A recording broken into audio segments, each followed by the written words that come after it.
Welcome to Timber&Terra. I'm Glenn, and it is that time. So we've been cutting a fair amount of wood this winter, and it's time to at least start picking some of it up. And I need to pick up the stuff from what I call the low road, which is a low road. It is very wet right now. It's still frozen. So I need to get my material out before it becomes unfrozen or thawed and it becomes a muddy mess. So I have my my log loading trailer. Normally I haul 16-foot logs on here, either saw logs or 16-foot for firewood, like over there. And I just have these 3 bunks, I guess you call it, per side. But we're going to be hauling some of that shorter cedar. So I'm going to put in a couple more here just to make sure nothing sort of spills out the side. So I sort of keep them nice and neatly piled over there. So let's put them on.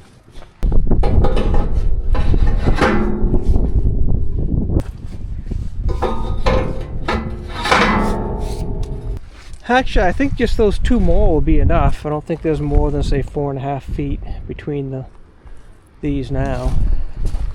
Okay, let's head back out. I know there's not going to be an issue going into the low road. Might be a slight issue coming out of the low road, but I'll talk a bit more about that when we get there. So our first stop here is not even in the road. This is a tree I actually cut yesterday. I didn't record it. It was sort of just inside the woods. And rather than cutting it up there, because I had to follow it against another tree and drag it out, I decided to bring it out here. This is sort of a little inlet of the field. The field here I'm going to keep mowed. But basically from where we are in this little alcove, I don't know why it was field to begin with, but I'm just letting it grow into forest. You can see I've let some fir grow there. So I'm just going to, any of the slash, I'm just going to leave here off the side. I do have a woods road in there that I'll obviously keep clear out to the field. And another woods road, which is the one that we're going to be taking, that goes in down there, and I'll keep that clear as well. But in between the two, I don't care if there's slash here, the more the merrier. Just let it grow up naturally into forest. So I'm going to limb this and cut it to length, and then we'll load those on.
That first log I cut was 8 foot just because it had a sweep, so I didn't want to have a 10 or a 12 foot log with a sweep in the middle of it. And you can see here is logging scars from commercial logging that was done 12 or 14 years ago. I'm guessing that's what sort of induced a little bit of that rot, but that cleaned up quickly. So a 10 foot, no, a 12 foot log and 2/8. Couldn't quite get a 10 foot log out of that because the top would have been too small.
So as I think I mentioned in some previous videos, there's a couple of calls I'm going to have. Well, a couple categories of calls, more than a couple.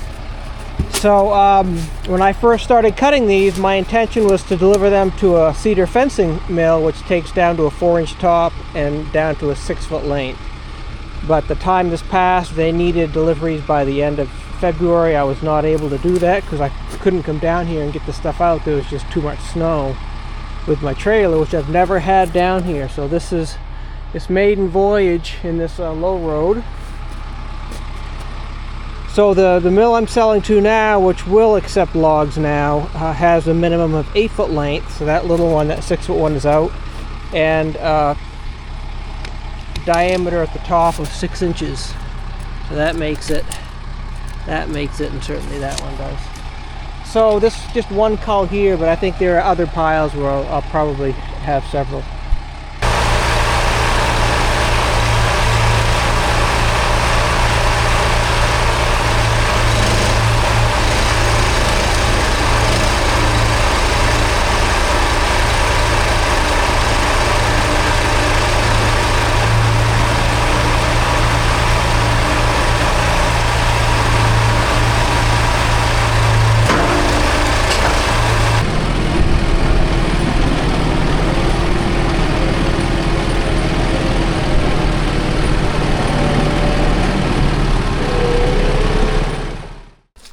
Well, this is a recent blowdown, meaning within the last 24 hours.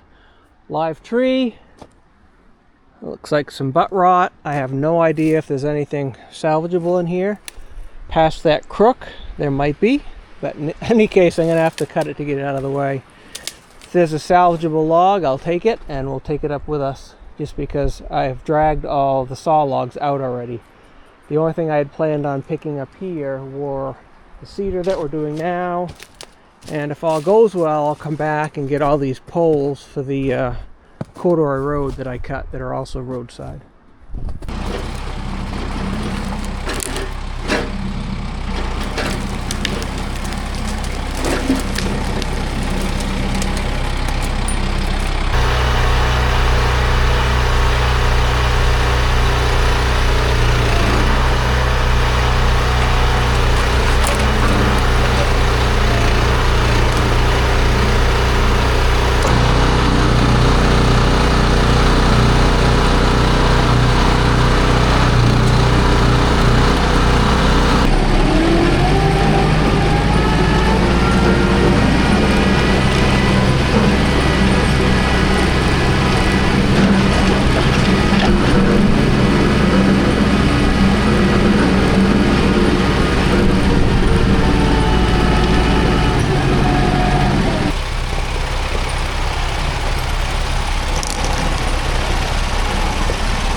I see another blow down there, again, probably just within the last day. But I'll look at it. It's salvageable. It'll be one of those sort of barely 5-inch diameters, I think. But I did not plan on getting really anything more than the cedar. So we'll see how the room situation fares on my bunks.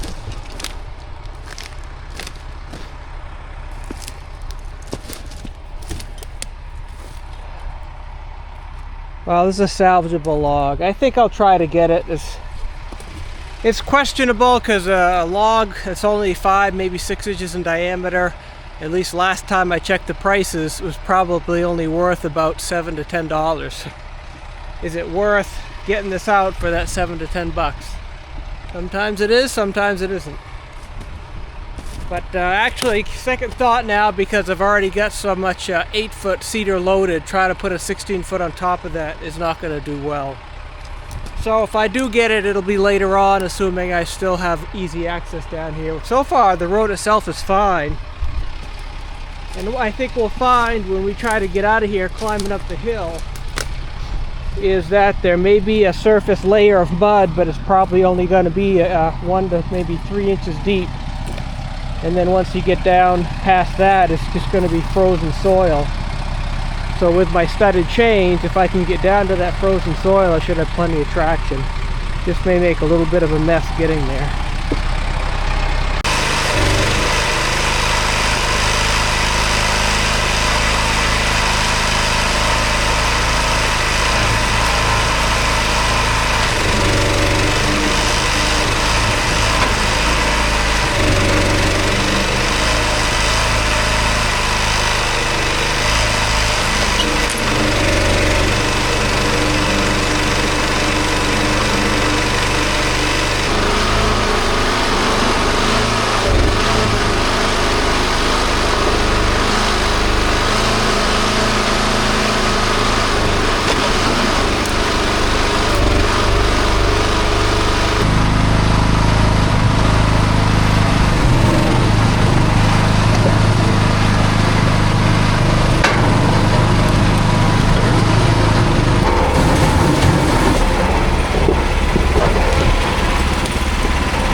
So I picked up the last log.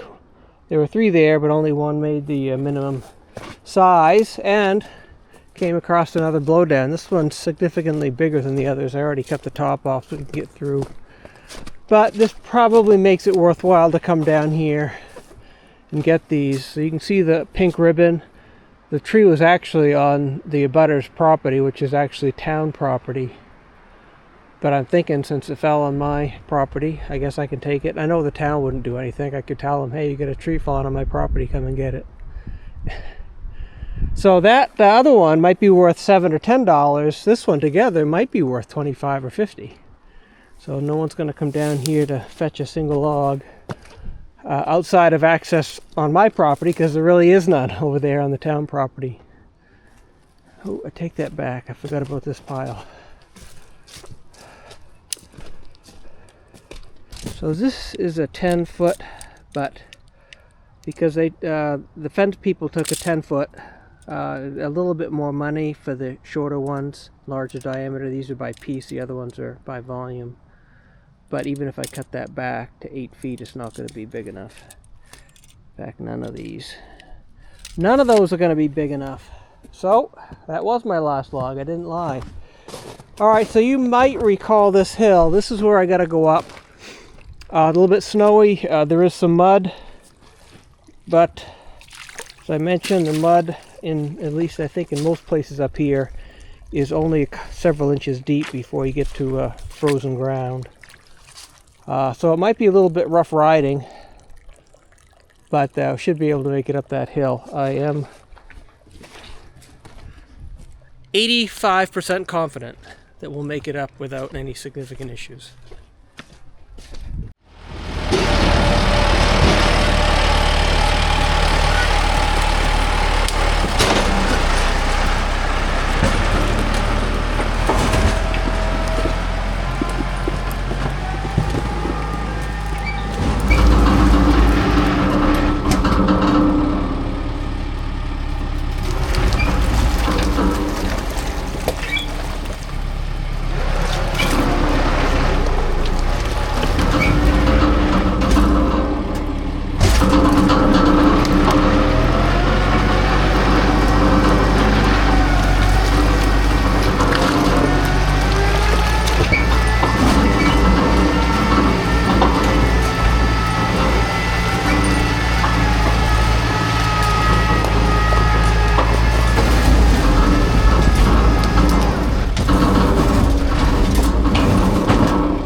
Well, I'm glad I said significant issues.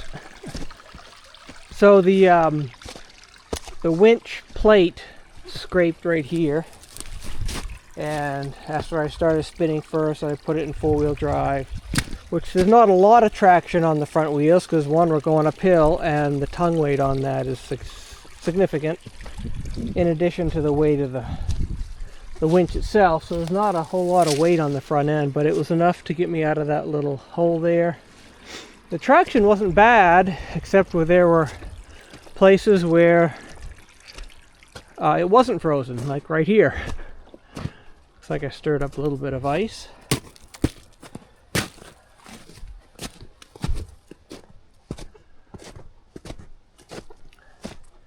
So I'm going to come through here again to pick up the corduroy poles.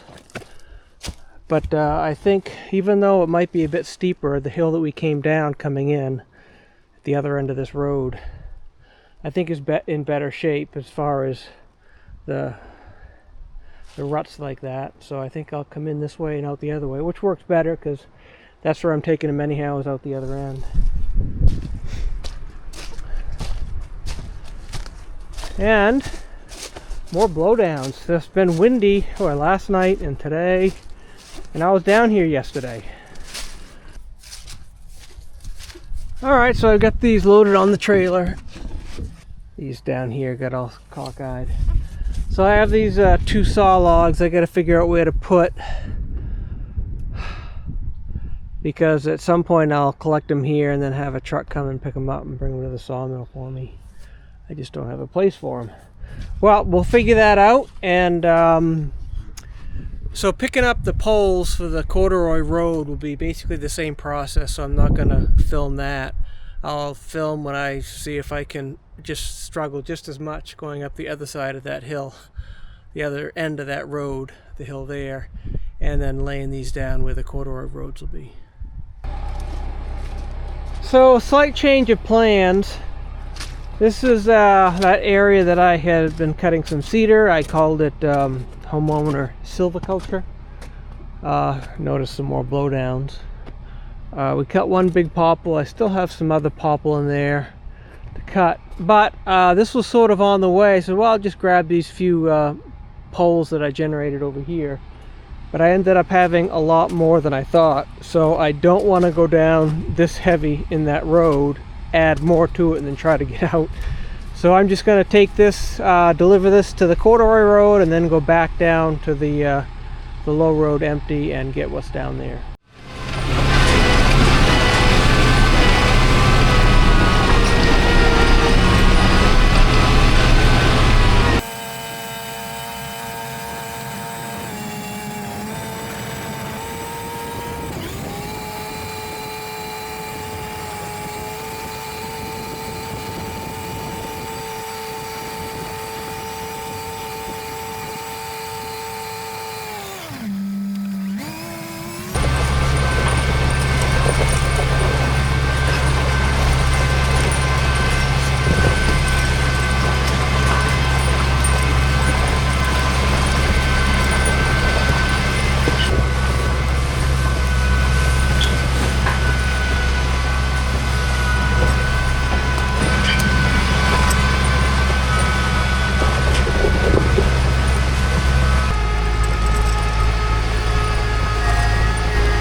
Well, certainly some sinkholes. What seems to be the limiting factor is this blade getting hung up. I know there are some manufacturers that have a hinge here, I think just for this purpose, so if you go over something it'll hinge up and get out of the way. But the real need of this blade is when you want to go back and stop it from going back when you're using the winch. But I did not get that type. I'm not sure which brands have that. So what I did here, I laid out these roads and put some rails in, and I explained what I mean by rails. I think in the first video series that I titled Homeowner Silviculture, but I had put some flagging where the start and stop point is of these corduroys.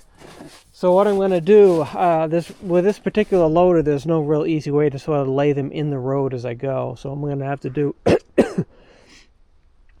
what I'm going to have to do is lay them off to the side of the road, guess how many I need, and then come back and then manually just sort of drag them over into the road.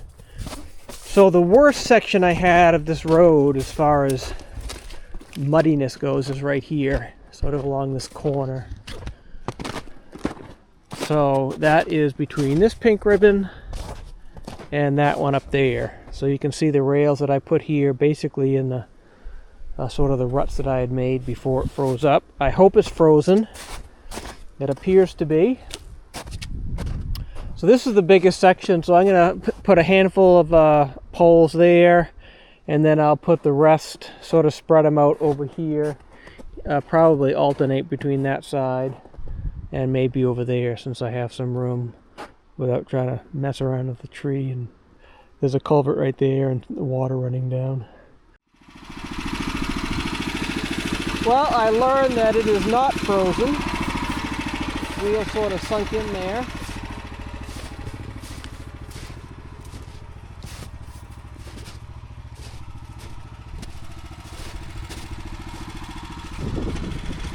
That wheel sort of off the ground.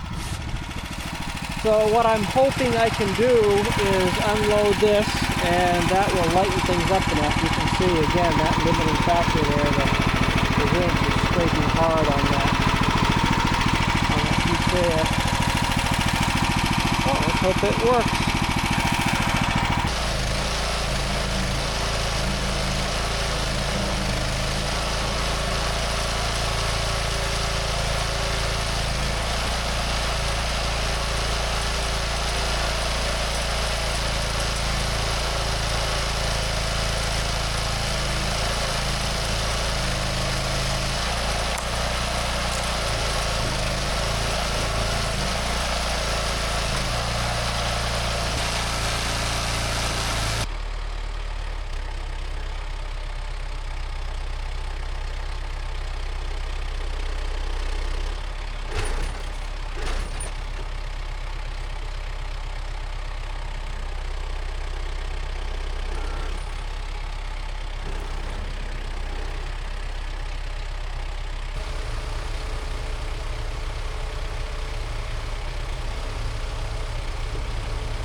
I did disconnect the trailer,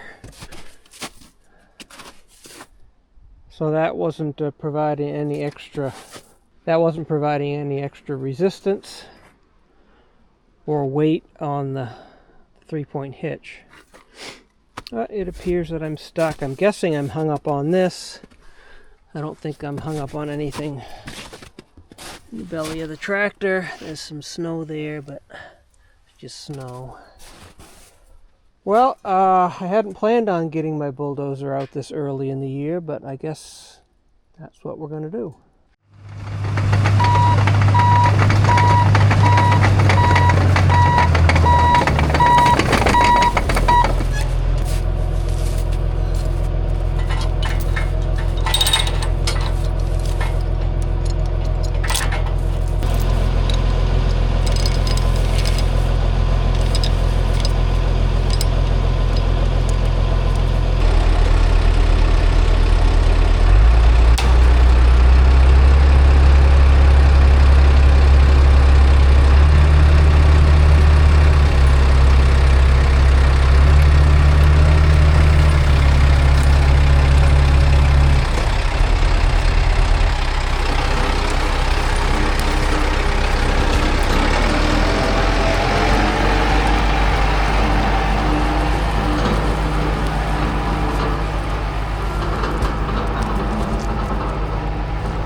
I wanted to make sure I could get the tractor up out of this area here. Here's that other ribbon. So this seemed fine once I get out of that one sinkhole. I guess it's just sort of groundwater that never allowed it to freeze.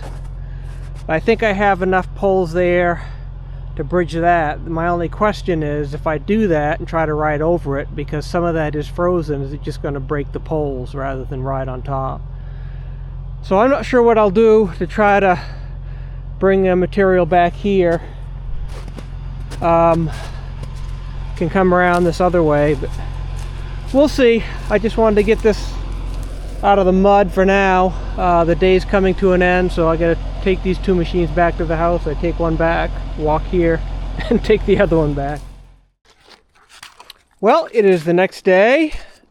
I'm not gonna collect any more poles. I have a few on that low road, so I thought with the time that I had today, I'd just place these poles in the areas where the dogs are. And then that section up there is where I get the tractor stuck. So put you on time lapse and you can watch me work away. The ice must be tasty, I guess.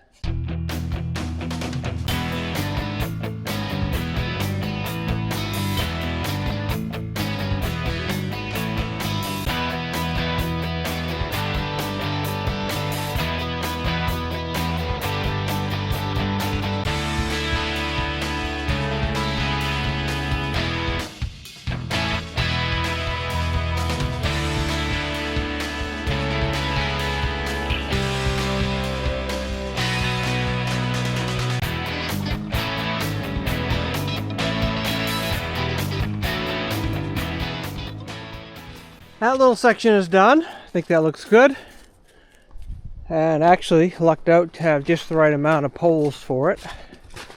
This section here, this rail that was off to there, I think got shoved aside either sometime during the winter or maybe when I got stuck. I don't remember.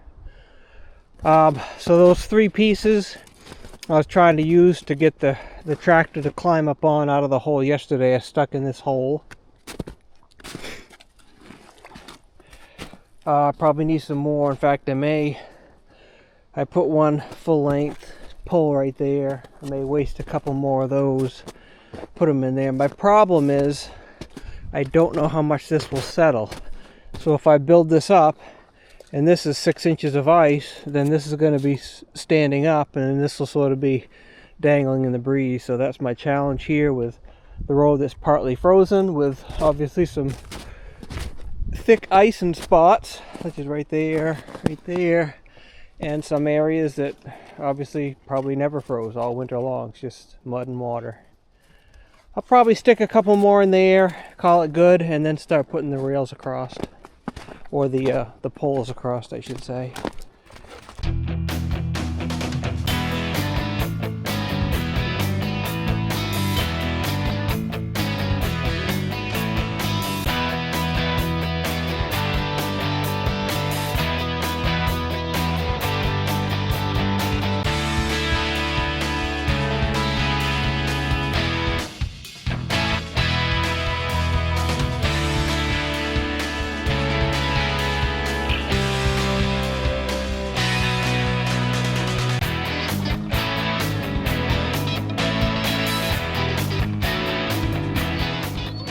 Anyhow, I've used everything I brought up with that trailer load, that little bit there. And this section here, I'd be lucky if it was halfway. It might be about halfway between this pink ribbon and that one up there. If I had been thinking when I unloaded these, which is why you saw me twirl some around, is I needed to put the butt end towards the outside of this curve, which would sort of make sense. And most of them are. Some of them either were too big, like this one here. I just didn't bother. Didn't need to tax myself any more than I already was. But most of them, the butt ends are on the outside of the curve, so that should make things go a bit easier. So this is where the tractor fell in, so I'm not quite covered that area. As far as the next load might be enough to finish this. I'm not sure. The next load is really from that low road, the little bit that I cut on that low road. So until next time, and I have some more to do, we'll meet again. Well, it is a couple days later after my getting stuck fiasco, and I'm finishing up on this low road. Collected what you see on the trail there from... This is the opposite direction of when I collected the cedar. So I'm going to go up the other hill instead of trying to make it up that hill that I struggled a bit with. So this is the last of those poles for the corduroy road, at least that I've cut. Unlikely that this will be enough to finish that section of road where I get stuck. Although I do see that over there that I can cut and grab those poles. Those are just small. Anyhow, I have a lot more poles that I can get. It's just that I wanted to get this stuff out of this low road before conditions deteriorated, and I can grab the poles from elsewhere. I mean, there's all kinds of opportunities. For instance, that little tree growing next to that larger white spruce, that can come down. That should come down. Maybe I'll take that down. So maybe I'll take down those before I load them all on the trailer, and then we'll be done.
Well, I guess I have misjudged that. Really thought that would be a bit more frozen. That the winch is dragging a little bit, but I don't really think that's what the issue is. I think it's just simply the weight, the resistance of the trailer, and the fact that this is a lot sloppier than I thought. So, I guess it's time to bring out the bulldozer for its second voyage of the season.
Well, we're back up here to the scene of the crime. That's where I buried my tire, right there. Yeah, I could see that if I kept going back, I was just going to dislodge all these poles and just put them all out of place. So I'm just going to maybe pile them over here, just so they're easy enough so I can drag over here and finish as much of this road as I can.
Well, the frozen roads didn't last nearly as long as I had hoped or thought they would.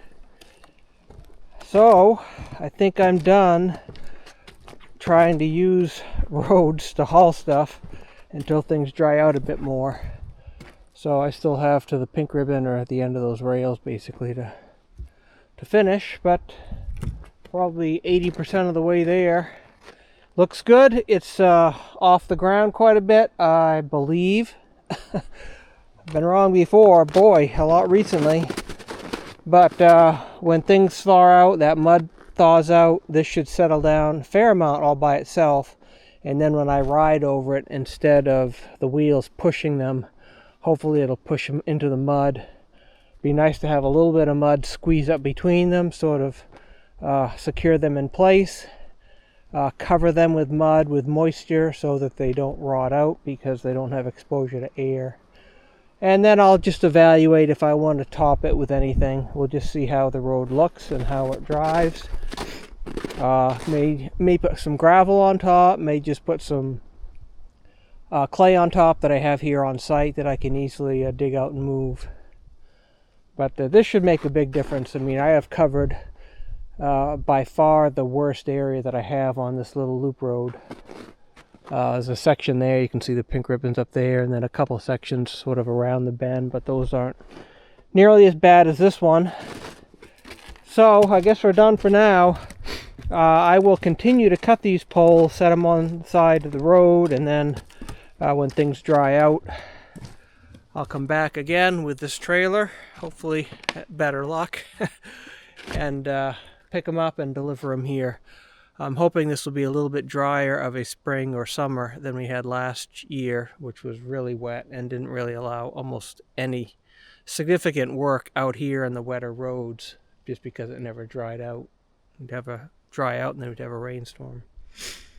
So thanks for watching this video. I appreciate it, and I hope you stay tuned for future ones. Thanks.